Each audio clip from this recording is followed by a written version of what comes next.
Este es el monorraíl de Brennan, un tren de principios del siglo XX que parecía desafiar las leyes de la física. No solo se mantenía perfectamente equilibrado sobre un solo riel, sino que además se inclinaba misteriosamente en las curvas sin intervención del conductor. Esta fue una invención real, presentada al público en 1910 por su creador, Louis Brennan. La idea era que, al usar un solo riel en lugar de dos, los trenes podrían ser más rápidos y las vías mucho más baratas de construir. Su tren podía tomar curvas a mayor velocidad sin salirse del riel, y el ferrocarril necesitaba solo la mitad del material. A diferencia de los monorraíles que conocemos hoy, con estructuras gruesas elevadas en el aire, el de Brennan podía funcionar sobre vías ya existentes. Aunque a simple vista parecía inestable, en realidad era, por su diseño, muy estable. En el corazón del tren había un giroscopio que corregía la inclinación del vehículo antes de que los pasajeros siquiera lo notaran. Era una pieza de ingeniería asombrosa, especialmente para el año 1910. Pero, ¿cómo funcionaba realmente? Recreamos todo el sistema y estudiamos las patentes originales para mostrarte lo increíblemente ingenioso que era este diseño. Pero antes de entender cómo funcionaba, necesitamos saber un poco más sobre los giroscopios. El principio básico es que, si haces girar un disco muy rápido, su momento angular tiende a mantenerlo estable. Si intentas inclinarlo en una dirección, empieza a girar alrededor del eje vertical. A esto se le llama precesión. Pero si, en lugar de inclinarlo, lo hacemos precesar intencionalmente, el disco se inclina en la dirección opuesta. Por eso, un giroscopio siempre intenta volver a su punto de equilibrio. Brennan vio en esto la clave para mantener su tren balanceado, así que comenzó experimentando con una pequeña rueda de inercia en un modelo a escala, conectada a un motor eléctrico. Al principio funcionó. Cada vez que el tren empezaba a caer hacia un lado, el disco precesaba y lo mantenía en pie. El problema era que cuando el tren giraba, el giroscopio no giraba con él, ya que intentaba mantener su orientación en el espacio. Desde el punto de vista del tren, el giroscopio estaba precesando, lo que hacía que el vehículo se inclinara y acabara saliéndose del riel. Para resolverlo, Brennan instaló un segundo giroscopio que giraba en dirección contraria. Ambos estaban conectados por un engranaje, de modo que cuando uno precesaba, el otro lo hacía en sentido opuesto. Cuando el tren tomaba una curva, los dos giros intentaban seguir mirando en la misma dirección, algo imposible. Por lo tanto, ambos se veían obligados a girar con el tren, anulando esa precesión no deseada. Con ese problema resuelto, Brennan empezó a construir un prototipo a escala real que pudiera probar con pasajeros. Era un vehículo de 12 metros de largo y 22 toneladas con dos giroscopios gigantes girando a 3.500 revoluciones por minuto. Pero al escalar el diseño surgió un nuevo desafío.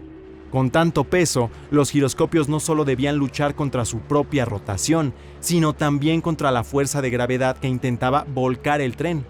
En el modelo pequeño esto era fácil de compensar, pero con 22 toneladas, los giros tenían que ser muchísimo más potentes. Este video está patrocinado por nosotros. Si aún no lo habías notado, tenemos un montón de otros videos increíbles llenos de ingeniería y de historia fascinante, como el impresionante sistema de agua del Palacio de la Alhambra en la España medieval, la ingeniería detrás del Monte Rushmore o el cohete de la NASA que desapareció en los años 60 y regresó misteriosamente 30 años después. Lo mejor de todo es que subimos 2 videos cada mes, así que siempre tendrás algo interesante para ver. Estamos en una misión para llegar a los 100,000 suscriptores antes de que termine el año, así que suscríbete, dale like al video y lo más importante, disfrútalo. Ahora sí, volvamos al video. Para que el monorraíl de Brennan se mantuviera perfectamente equilibrado, debía contrarrestar su propio peso, que constantemente tiraba del vehículo hacia un lado. Al inclinarse, el centro de gravedad se desplazaba y la caída se hacía más fuerte. La precesión natural no era lo bastante rápida ni potente para mantener el equilibrio, así que Brennan ideó una nueva solución: controlar activamente la precesión. Si lograba que los giros precesaran más rápido de lo normal, la fuerza generada sería suficiente para enderezar el tren. Conectó los giroscopios a un motor de gasolina y los encerró en cámaras al vacío para reducir la fricción. Incluso si el motor se apagaba, los giros seguían girando hasta 30 minutos antes de que el tren pudiera volcar. Montó los giros en un único cardán que les permitía rotar según el eje de balanceo del tren. Los ejes de los giros sobresalían del armazón y descansaban entre dos placas guía unidas al chasis.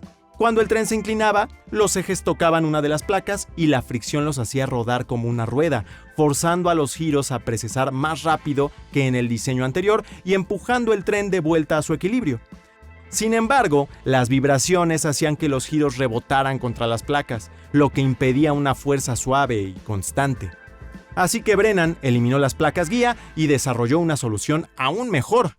Fijó los giros directamente al chasis, de modo que giraran junto con el tren. Cuando el tren se inclinaba, los giros comenzaban a precesar naturalmente. El eje del giroscopio derecho estaba conectado a un mecanismo de actuador, compuesto por una varilla, una palanca y dos válvulas que controlaban el flujo de aire comprimido. Ese aire pasaba por dos tubos que llegaban a los extremos de un gran cilindro central con un piñón móvil entre ambos giros. Al inclinarse el tren, los giros activaban el actuador, que abría una de las válvulas, dejando entrar aire a un lado del tubo. El aumento de presión empujaba el piñón, haciendo que los giros precesaran en dirección contraria hasta devolver el tren a su posición de equilibrio. Todo esto ocurría al instante, antes de que el tren llegara a desequilibrarse demasiado. La clave era que el aire comprimido actuaba como un sistema neumático, donde una fuerza pequeña podía generar una mucho mayor. La presión se distribuía de forma uniforme por el tubo y al llegar al pistón más grande, la misma fuerza se multiplicaba sobre una mayor superficie, produciendo un empuje mucho más potente que el del propio giroscopio. Este brillante sistema aprovechaba la fuerza que intentaba volcar el tren y la multiplicaba contra sí misma, creando un vehículo que siempre buscaba mantenerse nivelado. El tren era tan estable que incluso si todos los pasajeros se agrupaban en un solo lado, seguía perfectamente equilibrado. Su prototipo fue un gran éxito y en su momento realmente parecía el transporte del futuro. Pero, lamentablemente, los inversionistas no confiaron en el diseño. Los trenes de dos rieles ya estaban firmemente establecidos y el hecho de que cada vagón necesitara su propio giroscopio hizo que el proyecto llegara a su fin. Aún así, resulta fascinante redescubrir estas invenciones extraordinarias y apreciar la genialidad de quienes las crearon.